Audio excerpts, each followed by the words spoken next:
It's time to get a little less serious about wrestling. This is the alternate commentary table with lifelong friends. Notice your difference in size. And lifelong wrestling fans. Each is a very capable performer, and each is a little too clever to give the other boy much of an advantage. Mitch Honsius. Credits himself with a lot of power. And Dimitri Korolis. So that he got all that power from drinking raw olive oil all through his youth.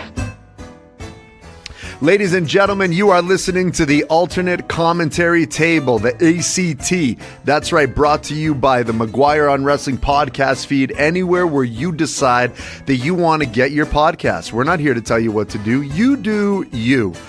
ACT is also brought to you by the gWo. That's right, the Greek World Order for life.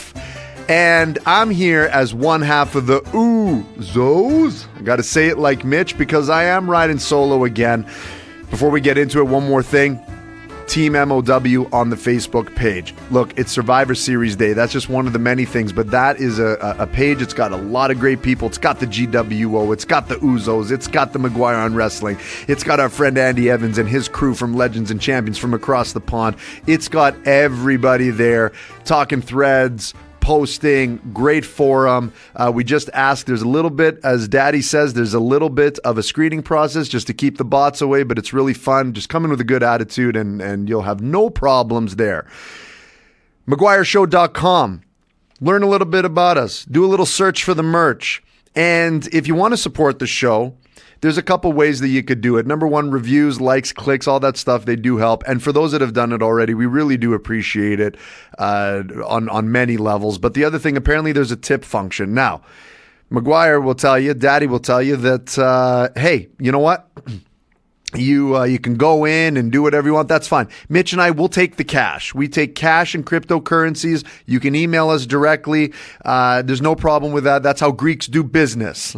But anyway, speaking of Greeks, again, I'm here by myself one more week. Mitch was keen. He was ready to come. I'm telling you, the guy was ready to come. He just had the baby since we last left off. Him and his wife, Katerina, they welcomed their second boy. He's got his own bloodline crew going on over there. He could be ready for the Survivor Series himself if he wanted to. But baby's happy, healthy. Everyone's healthy. Everyone's doing good. On behalf of Mitch, thanks for the support. I know a couple of you reached out to him as well, so that was very nice, very heartfelt. Good to see the team supporting each other even in our life stages. But I'm here all alone one more time, carrying the show, carrying it on my back. It's like I'm the only guy left in the Survivor Series. It's all up to me now. It's all up to me. And we will get to you, Survivor Series. Oh, we will get to you, WWE. Because we got to start somewhere else first. That's right. We're starting somewhere else first. Because I'll tell you, if there's one thing that Mitch and I will always do, is we will play it as it lies and we will call it down the middle. It's what we do. And we're talking about UAEW. Look, for the past little while, we've been riding you a little bit. We've been calling you out. And we know you've been listening. Like I said, the Fletcher's been cutting the hair. A couple changes to the Adam Cole. We know that you've been listening. But here's the thing. You did something really good. I like what you've been doing lately. I like what the AEW has been giving us lately. So, like I said, we're not haters here. We call a spade a spade. This week, we start the ACT with AEW. I want to take it back a little bit now. If you listen to McGuire's show, which you should, which drops on the Sunday, he's got the Meltzer on week to week. And great recap of the show. Someone who's from the reporting side just integrated into the business, which is really nice. But they talked about Full Gear. I won't get too much into it. But I do want to say a couple things. AEW, you never miss on a pay-per-view. I will say that. Premium live event, pay-per-view, however you want to call them. You guys never miss. It's just, what's your follow-up? Great. You got the contact. The cold call worked out for you. You got the lead. What are you doing with the lead? Are you chasing the business? That's where it's always fallen short, except for this week. So going back to Full Gear, a couple things I want to say. Feel good story. What do Mitch and I tell you all the time? feel good, simple softball stories. They work. I'm talking about the Boom and the QT Marshall and everything about that. You see what I mean? You see what I mean? Simple underdog story, heel, babyface, history. It told simply told. And it was so effective. Crowd pop, engagement, everything. You guys, I'm telling you. See? Do you see what we mean now? I want to talk about Daniel Garcia, my boy, title change. Listen, it's about time. I like it. I like what's happening. I like what's happening. I really, really do. I really do. It's a good title change. It's about time that we get to see AEW build somebody up, go through the program. Maybe it took a little too much time. I don't think so. I think timing's just right for him. And this is how you build a homegrown star. So I'm excited to see what's in store for the Daniel Garcia, but congratulations on the win. Look, let's talk the obvious. At the end of the day of Full Gear, let's talk the obvious. That last match, what happened at the end. Look, I know it's going to be graphic and maybe it's one of those TMIs or, too much information at TMI, but it is what it is. That felt like a prostate exam. I know why I'm watching it. I know it's good for me. I know nothing bad's going to happen at the end, but it was a little uncomfortable. It was a little uncomfortable. Still trying to piece together what happened, still questioning my own sanity, but nonetheless, you kind of leave with a smirk on your face a little bit.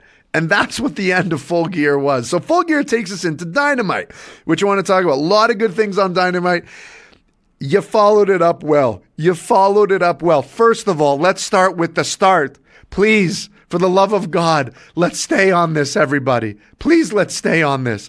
You started with the Briscoe and the Shelton Benjamin. Two people we don't see. Very often starting the show. And I like it. And I love it. And it sets the tone for storyline. You know, last week I talked about how the Hurt Syndicate could be the anchor, stable faction that AEW has been searching for and needs and finally has. They got to stay on this train. Starting with the Hurt Syndicate, Shelton Benjamin, these guys are power people. They're there for business. They got the right manager. They have their version of Paul Heyman right now. It's working. MVP's great on the mic, excellent heel. They come dressed well. It's a good look. I like it. Just keep it simple. Keep it effective. I like how they started the show. That set the tone for me. How important it is to start at the show.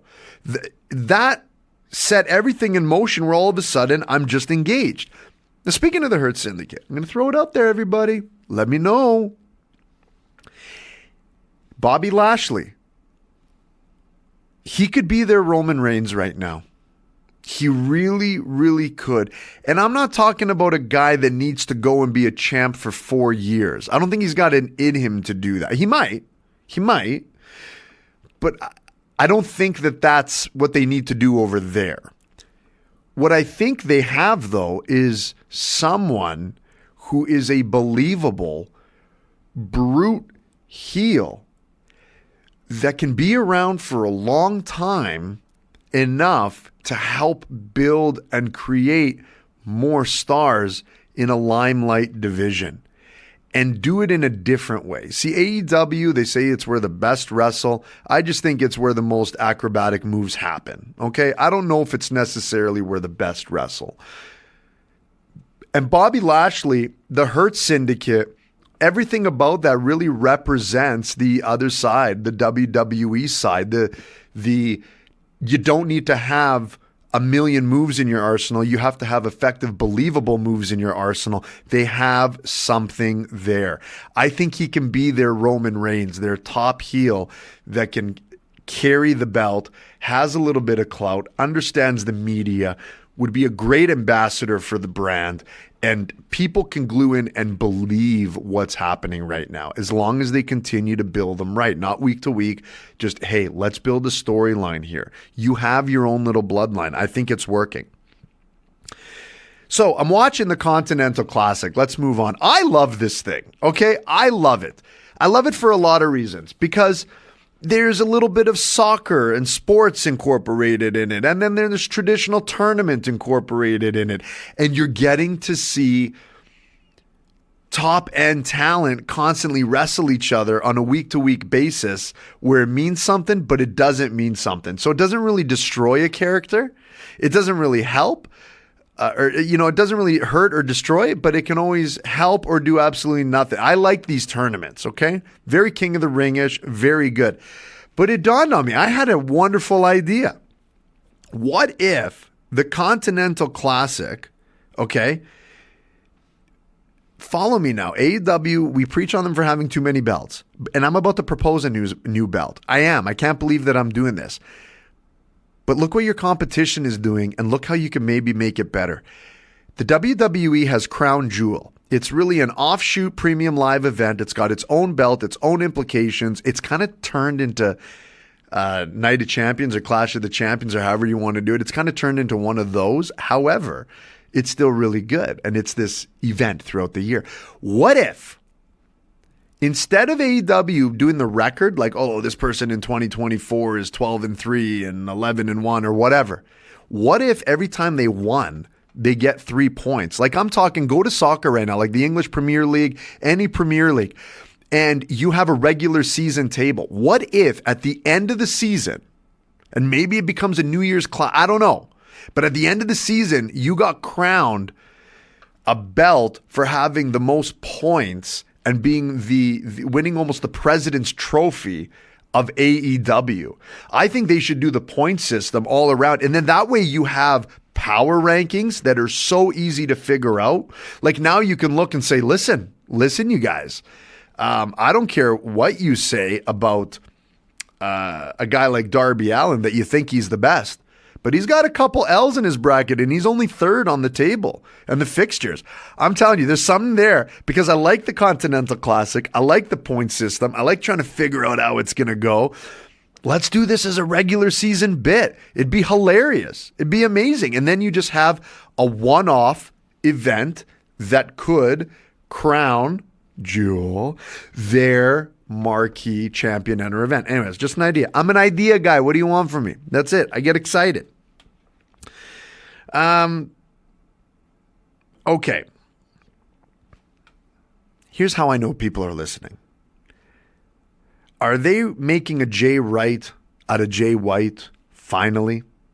Because Mitch and I have sat here for weeks, months, dare I say, as time goes on, we've been doing it long enough, maybe years. But we've been talking about how AEW hurts their own talent and jobs them right out. But Jay White, I like what they're doing here. I almost feel a resurgence. I almost feel he's back. I almost feel he's there. Now look, I'm not looking for him to be AEW champion, but I'm looking for him to be a respectable contender that's not goofing around, that's coming week to week, and actually being part of this Bullet Club stable that a lot of us have grown to love on the independent scene, New Japan Independent, wherever you were. So I like how they're building him up right now. So I think they're making a Jay Wright out of Jay White, and I hope they continue with this trend. Now, is it time to go solo? I think that they should kill the Bullet Club. Let him go solo. Bring it back again. Because I like it. But just bring it back when timing is absolutely right. That's how you do it. Because the Undisputed and everything that's going on over there, you know what I mean? Let me tell you something. Adam Cole, you come out here and you say, it's all about the bam. No, it's all about the pew, pew. That's how you should come out. They should change his theme song, okay? And just say, it's all about the pew, pew. I got nothing for you. No one's got anything for you. It's not fun. It's not sexy. It's not working. And when you're trying to run a friendship storyline that you guys messed up and putting a friendship storyline on top of the friendship storyline, now we're just playing ridiculous Jenga. I don't like this, you guys. Like, okay, O'Reilly, fine. First of all, I don't like your look. I said, I know, I'm going to body shame someone. I don't like his look, ladies and gentlemen. I don't like anyone that just continually comes to the ring just in their sweats. Like be presentable. I don't know. Do any of you show up to work like that? I certainly don't. So that's number one. But this is just not working out. And I got to say, MJF, I didn't realize that you knew how to play the piano so well. That was a great number. And I like how he's doing his own theme song. See, this is very MJF-esque. I like him to get back on this. I'm liking the vignettes. Maybe having him outside of the ring off camera is not a terrible idea. But yeah, that's the only thing I'm thinking of here. Okay. Let's get to something right now, okay? We don't want to pop too many other podcasts out there. We want you on McGuire on Wrestling. We want you here on the ACT. We want you here. But I do got to talk about something. Ricky Starks. I saw him, okay? He was on another podcast. You've probably seen the clips. He was doing an interview. I don't know what's going on behind the scenes, okay? I really don't. But the fact that he's not being utilized at all, fine. I may be jumping to conclusions, but as a fan, I'm allowed unless you tell me otherwise. The fact that AEW has a guy like this sitting on the shelf, having Ricky Starks somewhat openly talk about the situation, and we've been sitting here for the last weeks, as fans, all of us, the last weeks and months, and you got something like this on the shelf, you guys, this is, let's remind ourselves about something. I don't know if it's an ego thing. I don't know what it is. But when you're sitting there and you let guys like the Cody Rhodes walk, the CM Punk walk, and let's face it, Ricky Starks is going to walk. And I hate to burst your guys' bubble, but the MJF is going to leave you at some point. When you guys are sitting here allowing this to happen at the same time trying to compete, that's not good. That's not good. Because love him or hate him, whatever it is, Ricky Starks, he's got it. Okay? Ricky Starks has it. And that's all I'm going to say. A WWE is salivating at the bit, just looking and saying, anytime, my friend, anytime. Because, point in case, look what they're going to do with Jade Cargill. Just look. Just look. Now that they got her putting some reps in, now when she goes singles, watch what's going to happen. Superstar. All right. Speaking of WWE, speaking of people knowing how to do things, let's jump over there. We're going to start with Raw, beginning of the week. Look, I'm going to say one thing. The art of the promo, ladies and gentlemen, the art of the promo is an absolute thing, and it needs to be respected. And I'm going to respect Braun Breaker for doing an impression of Ludwig Kaiser. We need more of that. I like it. I don't care how childish you think it is. It doesn't matter to me. I want more. I want more. And Braun Breaker, he's giving it to us. Hey, AEW, going on a couple things. Like I said, I'll always praise you. But can I tell you something? Do you see Braun Breaker? That's how you Wardlow. That's how you do a Wardlow, just so you know. Okay? Just so you know. That's how it's done. Just, you did what you did. Bring him back. But that's how you do it, okay? That's how you do it. That's it. Trouble in Paradise, ladies and gentlemen. Ooh, I got to tell you, there is some trouble in paradise. And you know, Mitch is really good at calling stuff. He's excellent at calling stuff. He's so good at calling stuff that I think he might be right with the Kofi Kingston, that he might be the one to go ahead and pull the trigger and just turn on, on that partnership. So, Xavier Woods, you better watch out. You've been complaining a lot, but if you're not going to do anything about it, again, I like that heat. That's good storytelling. I love it. The only thing is I wish that there was like a schoolyard rules. Like and that's the thing. It just came to me with the That's why I thought of Schoolyard Rules, because I'm watching it and the crowd's like, fight, fight, fight. Listen, this has got lumberjack match written all over it. Fight, fight, go. Yes. I like it. I like it. Okay. I'm going to tell you something that I also like. But at the same time, I'm going to tell you I'm a little bit worried here. I like the fact that they're finally incorporating a U.S. title in the ladies division as well as an Intercontinental Championship. Why not? Okay, why not? I totally get it. Why not? Here's my concern. There's not enough champions, and I'll be very happy to take a rebuttal because, part of me also thinks, well, if you have belts and you put a belt on someone, it could also help catapult their career and bring them up. I will get that argument, but if there's something else I'm missing, let me know. Is there enough talent for belt to go around? That's my concern. Is there actually enough talent for belt to go around? I think there is from a personnel standpoint, but from a talent standpoint, I'm not so sure. So I just hope that these belts just don't become arbitrary placeholders. But I am glad to finally see it. I really, really am. Okay? I really, really am. And I don't know. Is this a point where all of a sudden those belts can go to NXT at any given time? And maybe there's something, something there. That could work. That's not a bad thing. It's not a bad thing at all. Like I said, in this Triple H era, I like how things are kind of open door, open border policy with a couple things. I'm going to tell you something else I appreciate. We'll jump quick into SmackDown and Survivor Series. I appreciate the fact that moves are moves, and you're not pulling the wool over anyone's eye. Damian Priest, okay? He gives not the Priest edge, not the Damian's edge, not the whatever, who cares, he could come up with something. He gives the Razor's Edge, and they call it the Razor's Edge because we know that it was Razor Ramon that has that move.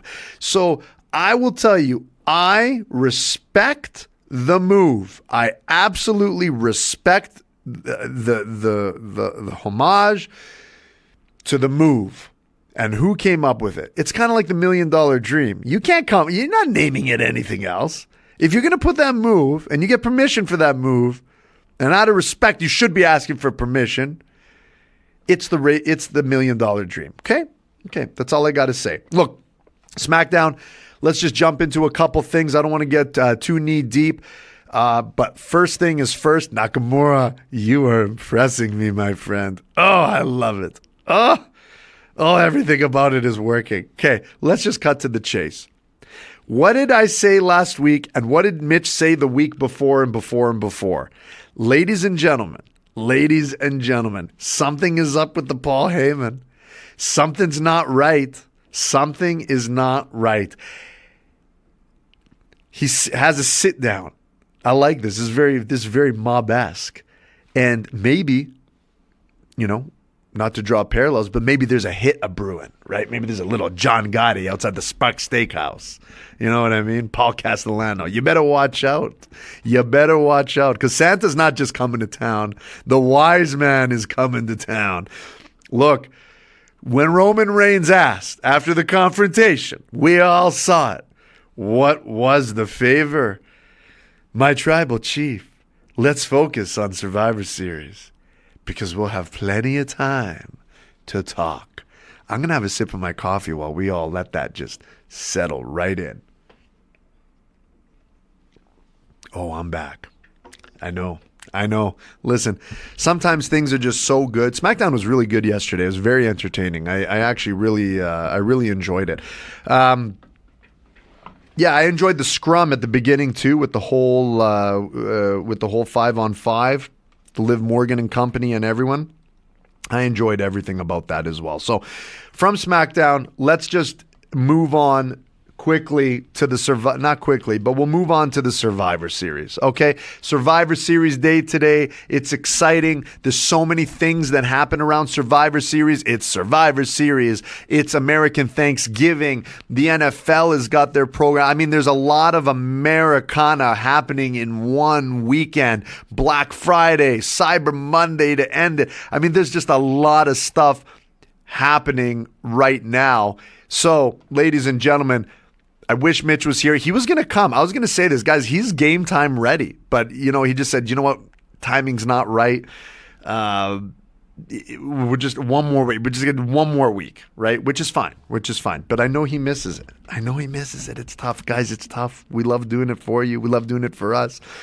Let's get into it. I'm going to give you my picks for Survivor Series. Let's see how well I do. Of course, in true Dimitri fashion, I got to throw an obnoxious twist that'll probably never happen, but I do it to hedge my bet, because if I call it and if I hit it, I'm making the money, baby. Okay, I just took this right off from the Bleacher Report. In terms of match order, I have no idea. They put the speculation. I think that's ridiculous. Who cares when the match order is? Just wait and see and watch it. But let's get going. On the one side, we got Rhea Ripley. We got the Belair. We got the Naomi. We got the Io Sky and the Bayley. They're set in the War Games to take on the team. Liv Morgan, the Rodriguez, Jax, the Tiffany Stratton, and the Candice LeRae. Okay, listen. Number one, I just want to say one thing I miss. I want the actual team captaincy. I want a team captain. That's what I want with old school Survivor Series. Nonetheless, what do I think is going to happen here? Here's what I think. There's going to be 2 winners. Oh, yes, my friends. There's going to be 2 winners coming out of this. Why do you say? I think that the team of the Rhea Ripley, okay, I think they're going to not come out on top. I think they're going to lose. That's right, the Liv Morgan team, they're going to win. They're going to survive. But I'll tell you what's not surviving, one of those championship belts, my friend. That's right, I'm calling it. I'm calling the cash-in happening tonight. All right, that's it. Now, which one, I don't know. But do we do dual? Is it a dual cash-in? Could you imagine? Yeah, so what? I'm a big fan of hers. Big deal. All right, let's move on. We got the Intercontinental Championship. I know if Mitch was right now, he'd be losing his mind, banging his head. Why is Sheamus in this thing? But I like it. I like the story. I like everything about this here. You got Braun Breaker, Sheamus, and the Ludwig Kaiser. Triple threat. I got to tell you, I'm cheering for the Kaiser. I actually want him to win. I really, really do. However, I don't think it's going to happen.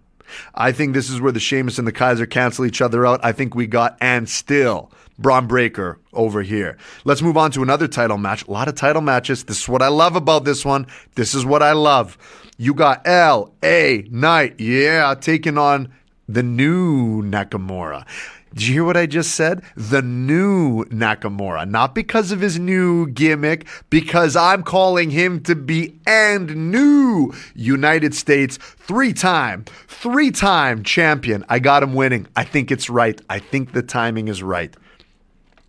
Heavyweight Championship, you got the Gunther. You know how I feel about my Gunther. I love me my Gunther. You got the Gunther taking on the Damian Priest. I'll go quickly into this. I think that it's time for Priest to take the championship back. I think that's how they're billing it. I think that's what we're going to see. So I got Damian Priest as the new champion. A lot of new champions, I know.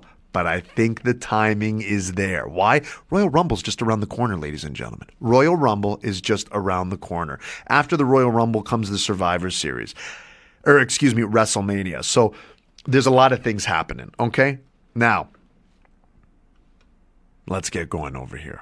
Let's get going. Let's get to the coup de grace, if you will. The grand finale.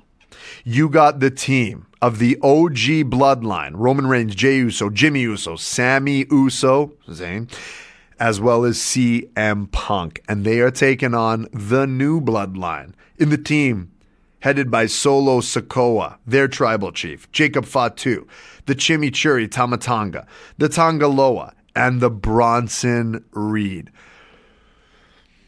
Okay. I don't know. I'm going to talk this out and then pick the winner because I have a lot of things happening right now. I can't unsee somehow Seth Rollins doing something here. Between the Bronson Reed and between the CM Punk, I can't see him not wanting to be there. And I think Mitch is right because for whatever reason, I can't unsee The Rock not being there with the Paul Heyman.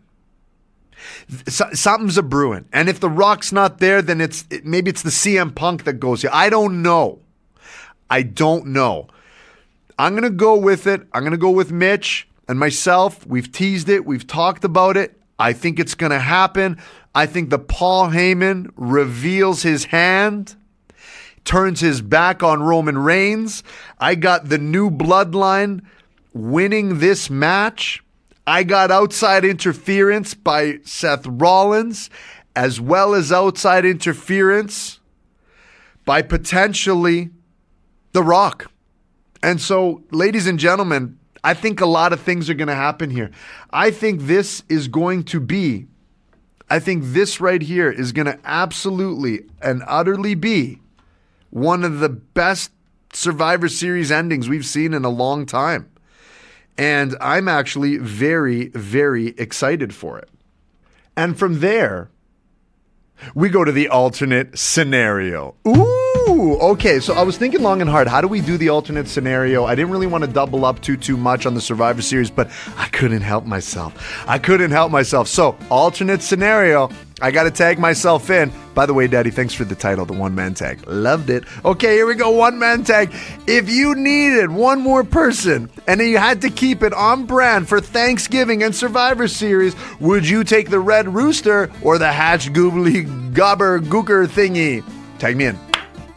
Listen, at the end of the day, you got to take the Red Rooster. He did have muscles and did know exactly how to wrestle. I absolutely love it. Okay, alternate scenario. Follow me on this. I was taking a look at the match card and I decided to say, what would happen in this scenario? I'm going to add one person that I didn't talk about.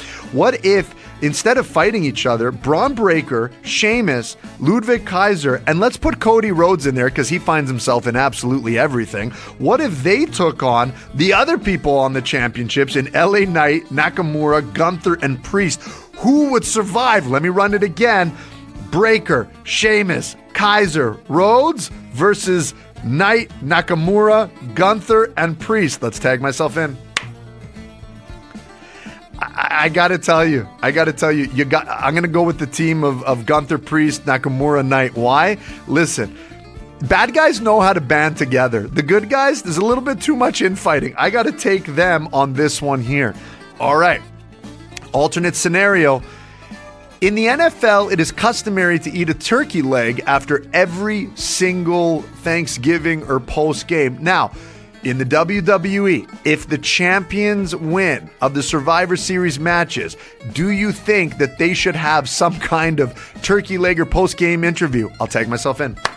Yeah, I agree. They absolutely should. But they're wrestlers. They need those. They need that protein. So I would say actually the whole turkey. Like actually just bring something in and have a buffet. Which there should be a buffet hanging out there anyways, because you know why? It just screams a match where someone is getting tossed through the buffet. We all like the Booker T Stone Cold grocery store thing, so it kind of will work for me, okay? All right. And that, ladies and gentlemen, concludes this week's ACT. Again, I'm keeping it light, keeping it clean. Can't wait for my partner to come back. Thank you so much for all of you that tune in, for all of you that enjoy the show, enjoy the program. Again, McGuireShow.com. You can search for the merch, find out a couple things about us.